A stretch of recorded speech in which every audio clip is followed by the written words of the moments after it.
So hi everybody, I'm Marie Jenkins from Advance Your Wellbeing and welcome to our podcast interview today. And today we're very fortunate because we've got an MBE with us. Hi Julie. Hi, good morning to you. Very honoured to have you on our podcast. Honestly, I'm not really used to it, to be honest. You know, those three little letters that go after your name, it's a bit weird. It's incredible, and we're going to find out a bit more about how you managed to get an MBE, those lovely letters after your name, in a little while. So first of all, tell us who you are and what is it that you do? Well, I'm Julie Kent and I was born in Gloucester and I went to school in Gloucester, and then I went to Leeds College of Music where I did a degree in jazz and light music. And then I played in different bands, and then I met my husband and decided to be sensible-ish and became a teacher and started to teach more as well as playing in the evenings. And then I was teaching at different schools, peripatetic, and then I concentrated and just taught at one school, which was an independent school, and I became a day housemistress there. And 4 years after that, I was asked to become a boarding house mistress. And so we moved with our two children into a boarding house, and we lived there for 20 years until I retired last July. But unfortunately, I retired with a boarding house with no girls in it whatsoever, because of course in March they all had to leave. So it was a sad ending to 30 years at Dean Close and 20 of those in a boarding house. Wow. So you've had a massive career then in education. Yeah. Huge.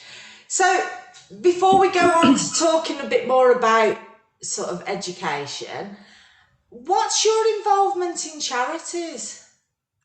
Well, when we had our first daughter in about 1992, when she was 2.5, we found out that she had a brain tumor, and we had about 6 months of treatment before she died. And we started our own charity then called the Emily Kent Charitable Trust, which raised money for children in Gloucestershire with cancer. And at that time, they were building a new children's hospital in Bristol, and we'd spent a lot of time in the old one, and a new children's centre at Gloucester. And both of those charities asked us if we would donate, and we donated 50,000 to each of those charities in the 90s. And at Bristol, the day beds oncology for paediatrics was called the Emily Kent Unit, and bone marrow transplant actually.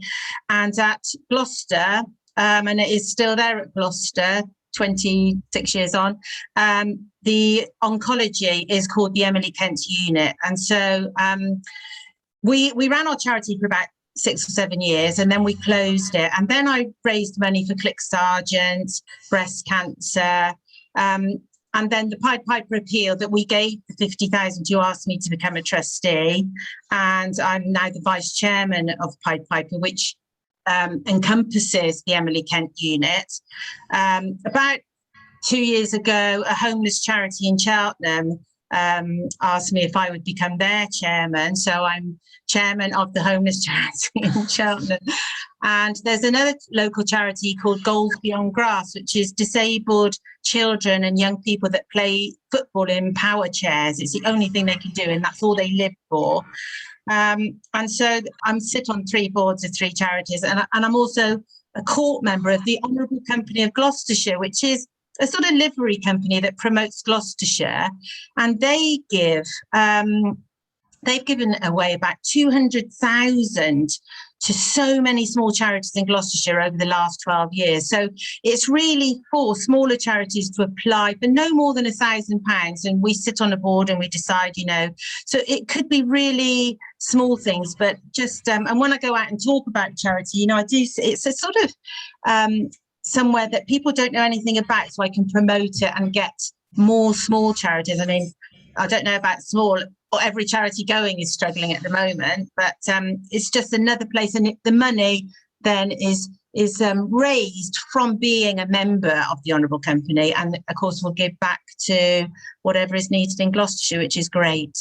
Wow, wow. And what a lovely legacy for Emily to have Mm. her mum sort of raising all those funds for all those various charities. Well done, you. So, how did the MBE come about?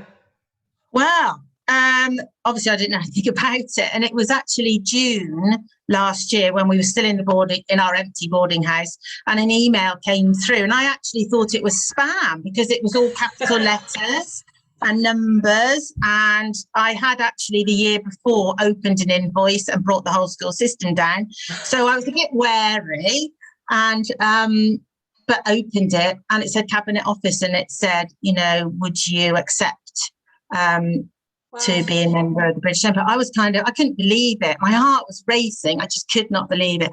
But we in the email, it says, if you do accept, you're not allowed to say anything until the autumn, because they wanted to give a lot more in the summer because of people that had done special things for COVID. So my husband and I had to keep it a secret for 4 months. It was a killer. Honestly, it was a killer.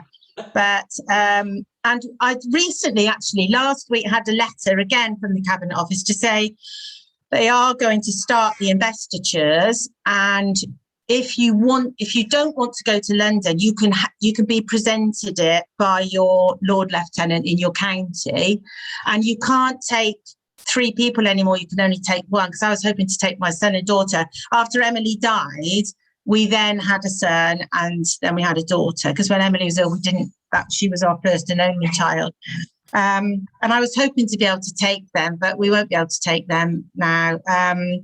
But at least we know it is going to happen, because they've probably got about 3 lots to get through, which is going to be difficult. So, but exciting.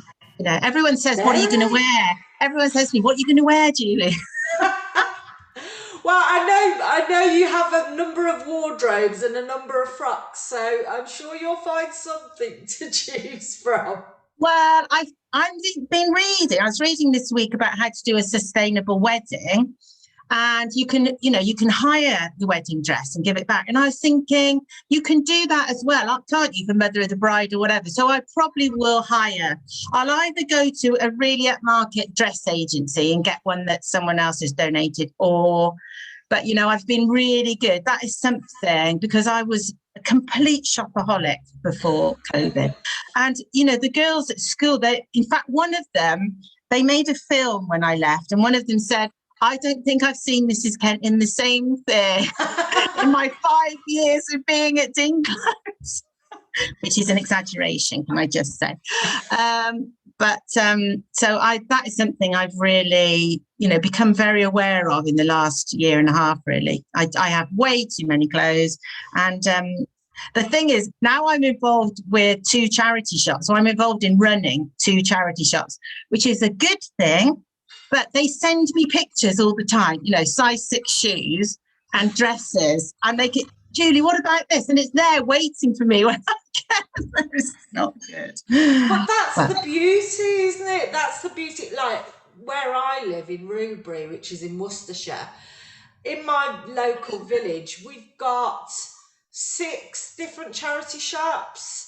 And I absolutely love it, because you can be sustainable. You can get some really fabulous outfits. Yeah. And you are being sustainable. So I think it's great. But so MBE is for all of your work with charities, is that right? Yeah. It says for services to charity, yeah.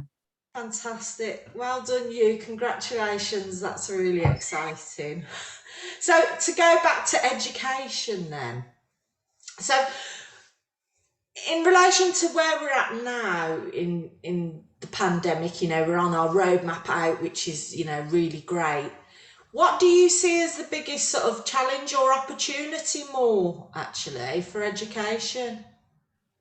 I was talking about this the other day, actually, and I think I would first like to say that I really feel for teachers, and I don't think teachers have had any sympathy at all. Everyone's sympathetic for the NHS workers, quite rightly, doctors, nurses, but teachers have had to turn the way they teach on a spin. And for example, January, I know not just the teachers that I worked with, but on our board at Pied Piper, we've got a headmaster of a special school that's got all SEND pupils.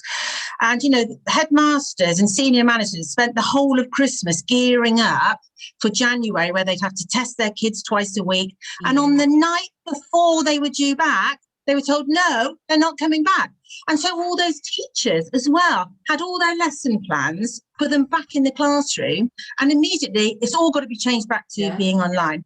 And I do know that teachers are very stressed. There's a lot of stress in the workforce in schools, and I think that is worth a mention, that we need to think about those working in education. But on the plus side, you know, I think it has made teachers look at the way they teach. And it also, possibly, just to be really throw it out there, it does make you think, do you have to be in a school to be taught? I mean, we at Dean Close, because we had a lot of boarders, we had a lot of overseas pupils. And imagine your natural tongue is Chinese, and you're doing economics, and some of the terms that you are trying to learn are in another language. Imagine if we were trying to do that in China. And so obviously that's why they're so good at maths, because there's less language involved. But when it came to economics, quite a few of them at night would go on and have the economics A-level being taught to them in Chinese as well, so that they could understand it. And it just goes to show really that, do we need to be in school to be taught? You know, there could be schools that are based absolutely anywhere, and you can just zoom in and learn and do your GCSEs and A-levels and everything. So I think it's definitely, A, looked at the way that we teach. B, it's looked at what schools offer, because the difference is, if you are rubbish in the classroom, but you're a great hockey player or you're a brilliant actress, it's been really difficult. You know, those things you do have to be with other people to do. And so if you're if that's your talent, you've got to go to a school, haven't you, and be with the other people that do it. So I think it's opened up a lot of questions about education. And for teachers, probably, you know, giving them a lot to sit down and think about the way they teach and the way they present it. I actually was on a network in group last week with someone who started out lecturing online, and she said she was just so nervous. She felt very exposed, and you needed more work, because you couldn't really say, so chat to the next person about that, you know, for 5 minutes and we'll come back and discuss it, because you couldn't do that. She said she's actually enjoying it now, though. And again, you know, we have really adapted, haven't we, in whatever field you're in, but in education as well. And she's already, you know, planning for September and how she's going to teach and is excited about it, which is fantastic. It is fantastic. I did my entrepreneurial degree at the University of Worcester, and David Boswood, who was our course lead on entrepreneurship at the time, he specifically developed online lessons. So half of my degree was taught online and half was, you know, the added value things of having your cohorts and your peers around you. And it's really interesting, actually, because he's now setting up entrepreneurial degrees in South Sudan. And you mentioned about Chinese sort of international students. Why does it need to be a building? You know, with all the technology we've got now, there's lots of opportunity. So I think it's an interesting and an exciting time, really, for education. So, talking about when you was working then in education, what sort of initiatives were you involved in when you was actually there at the school? A couple of things, really. I was involved in organising the activities at the weekends. So my house had 60 in, we had 6 boarding houses. So we would easily have 140 young people, you know, aged 13 to 18 on the site at the weekend. We did have Saturday morning lessons and we did have matches and games in the afternoon, but then we had to entertain them from Saturday evening until Monday morning. And so I used to run the weekend activities program where we might all go to the cinema, or houses might link up and do a quiz, with a boys' house or something. And then I also got involved with the careers side and introduced a sort of speed networking with local businesses, which worked really well. I managed to get 2 in because obviously the third year we were in COVID, but the first year I got a room full of local businesses, and the kids actually sat and we rang the bell, and every 5 minutes they would move to the next bench, so they might go from engineering to law or whatever. And that was the sort of trial for it, really, and it worked quite well. But some arrived late, so an engineering company arrived late, so they sort of did engineering because you had to have a system. Yeah. And also, if you weren't interested in engineering at all or not interested in law, you moved around, so you maybe spoke to people you didn't want to. So in the second year, we had everyone and they all brought their banners and the companies were there. And the sixth form I gave them a form and they had to speak to 3. And one of them had to be a recruitment agency. So we had 2 recruitment agencies there, and then we had all the normal professions. And they had to definitely speak to 3. And then they had to write a comment on what they got from their discussion. So at least they then had a choice. So if they were interested in medicine, we would have a doctor, we would have a nurse, we'd have paramedic or whatever, and so they could choose more, and it was geared more to what they thought they wanted to do, which worked much better. And so in my final year we were going to expand that and make that even bigger. But I think they had to do the recruitment agency because they had to understand if they were going to take a year out, what are employers looking for, and the recruitment agencies are the ones that know that more than anyone, so they could say to them, these sorts of jobs will be available just for the summer, or these are the sorts of things you need to talk about. These are the sorts of things you need to put in your CV, and, offer them those sorts of experiences. Obviously have someone again there that's apprenticeships. Now, if I was doing it now, I'd have a Kickstart person there, because another thing to do with education is, we had pupils that did go last year, didn't like being taught online, not getting the university experience at all, and actually dropped out. And some of them are going to try again this year. Some have decided not and got themselves on apprenticeships, which I think it's going to be a very strong time for apprenticeships because people want to learn on the job. And a lot of companies also, they want to train them from 18 how they want them to be. They don't really want them to come at 21 having studied business or whatever it is. They want to train them from 18 and get them in their way of thinking, don't they? So I think apprenticeships will grow more and more. But so those are the 2 initiatives that I was really involved with. Apart from the charity, obviously, I used to have 200 sixth form that I had to place somewhere in our community. So they might go to a charity shop, they might go and sit in an old people's home and read the paper to them. They might go and do hockey coaching with young kids. They might form their own charity group and start to raise money for something that is going on in the world or something that's happening locally. So it was called the Community Action Programme, and that was something that I did for nearly 20 years, and really wanted them to realise that how important giving is and how to be part of the community. It was an independent school. They were very privileged and our facilities were amazing. So we used to, on a rota, once a term, have some children from one of the state schools in, and they would do music and crafts and sport, and then they'd stay for lunch, and they loved our school dining room, having the tray and choosing what they wanted. And then that afternoon we would invite all the nursing homes to bring their residents, and I would get the sixth form musicians to play and maybe some of them to read poetry to them, and then we'd serve them cakes and sandwiches, and then they'd all go off in their minibuses. And I had a lady, I met her when she was 80.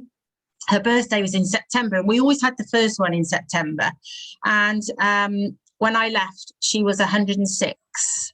So wow. I actually popped round. We must have not been in too strict a lockdown last September, because she lived in this sort of sheltered accommodation opposite school. Yeah. And I used to pop over and see them quite a lot. But every September we would have a cake for her. You know, when she got to 90, I thought, oh my word. Then she got to 100 and we were kind of, and of course, my pupils every 5 years were going. So I'd say, we've been doing this for this lady since she was 80. Yeah. And to go and visit her when she was 106, absolutely amazing. So I need to go and see if she's still alive, actually. But gosh, imagine 106. She must have very good genes. I'll tell you what she did. When I called round, when she was the day she was 106, she had a sherry on the go. This was at 12 o'clock. And she had a sherry, and it was very naughty, actually, because she let me in the fire exit. Probably shouldn't have been there. And this was last September, though, we got away with it. And I said, well, I'm going to go now, Peggy. So can I get you anything? And she said, oh, well, my lunch is coming soon. She said, just fill this glass up for me. Before I said, are you sure? I was worried she was going to fall off. But if that's the secret, Marie, a couple of sherries every day. Yeah. Oh, how lovely. Yeah, and what a rewarding sort of thing that you've been doing, you know. I mean, I know you're very passionate about your charities and things, but what's been the most rewarding of all of those different things? Your charity work, working with education, what's been the most rewarding for you? It's got to be the MBE, really, hasn't it? To be given that. And actually, it was someone that I worked with for a long time who'd gathered all the information, you know, over the last 25 years. And because you have to send in evidence, she said, and everything. I think achievements-wise, I think probably when I was 50, I decided to run the London Marathon, not being a runner. I ran it for Click Sergeant, and I started off just walking for 2 minutes, running for 2 minutes, and then eventually ran 26 miles. Nearly killed me, never do it again. But school again, everyone at school really got behind me, and a sixth former made a film right from me starting at 2 miles. And Click Sergeant was a natural, because it was, you know, we'd finished the Emily Kent Charitable Trust, and it just seemed the charity that I should do it for. And parents, because this lad made the film and it went out to all the parents, when I started the marathon that day, I was on £12,000 or something. So when I hit the wall at 10 miles, everyone says you hit it at 20.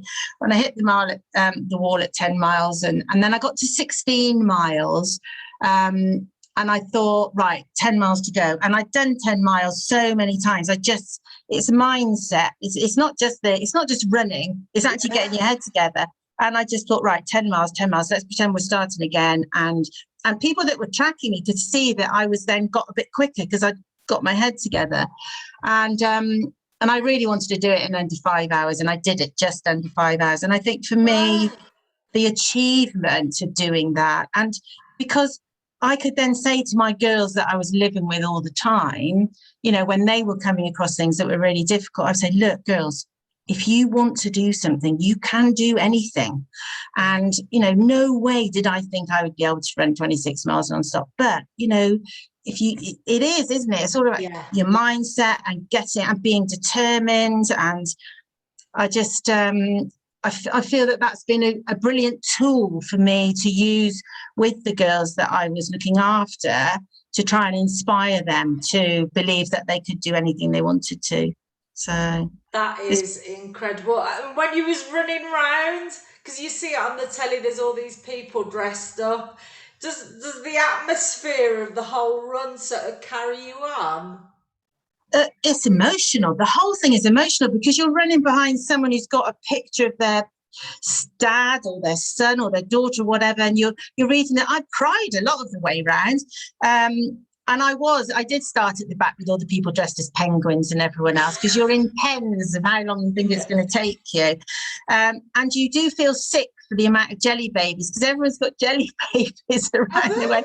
And and it's because that's supposed to give you more energy. So if you take a jelly baby off everyone, you do feel quite sick by the end. But the atmosphere, the atmosphere is amazing. But also people said to me, and when you run down the mile at the end, you just think, I want to do this again.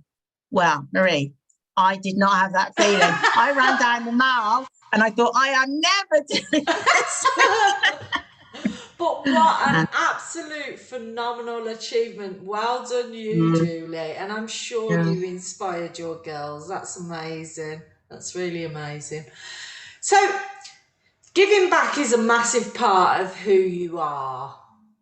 Where does that passion come from? I think it's to do with, when you lose a child, there's nothing worse than that. Well, there probably are, but I can't see that there is very much worse than that. And it's such a dreadful thing that I felt like I needed to do something positive so that, a positive came out of the dreadful negative. And so started on, because we hadn't got any other children as well, we started on this treadmill of fundraising, and it just became automatic. And and then people would contact us and say, can we have a laptop? Our son's had cancer and he's going back to school. Can we have a laptop? And so that sort of made us feel good that we were doing something that was helping other people. Yeah. And then I suppose it just carried on. I mean, it is a great feeling to do something to help someone else is a great feeling. And it's good for you to do something, even if you help an old lady off a bus, or, if she drops something, you do feel good if you help someone. And the person you're helping also is getting the benefit. And so to me, businesses are always looking for a win-win situation. And fundraising is a win-win situation because everyone is benefiting. And I do think actually COVID has made people better.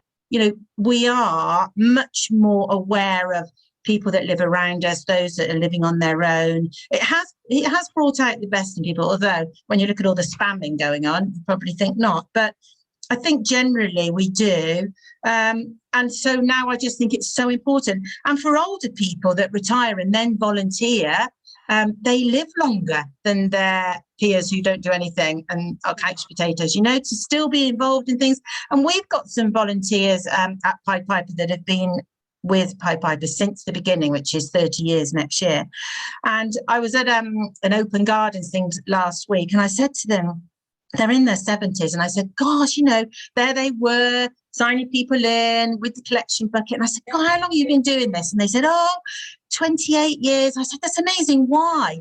And they said, it just gives us something to do and focus on. And it keeps us young to be involved with all the young people that are coming through and getting involved. So, it is a win-win. And I think for us, my husband and I think it was just some way of having some positive come out of such a negative, really. And I'm an all or nothing person. I don't do things by heart. which is why I don't drink wine anymore. I kind of drink loads of wine or no wine.